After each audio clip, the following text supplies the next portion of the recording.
Later today, the British Prime Minister Theresa May is set to outline her vision for the UK's relationship to the European Union after she's set to trigger Article 50 at the end of March. Now, there's been much speculation about what this vision will be. She's come under some criticism for not outlining what it will be. Certainly, some people accusing her of not even having a plan. And earlier this month, one of her senior officials to Brussels actually resigned over what he said was muddled thinking over the Brexit negotiations.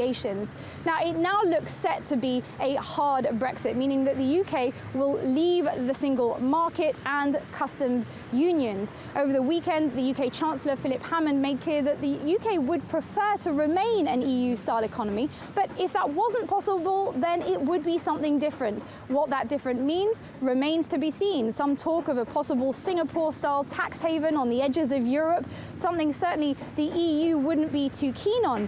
But domestically, Theresa May faces some serious challenges also, not least in the fact that half of the British public didn't actually vote for Brexit, and they are concerned about the impact it's going to be having on their living standards, not least in light of the fact that the British pound has dropped to its lowest level in the last 3 months. Now a recurring pattern anytime there's talk of Brexit negotiations. But just over half of the British public did, of course, vote to leave the European Union, and they want to see May deliver on some of the key promises of that campaign, not least to do with national sovereignty and immigration.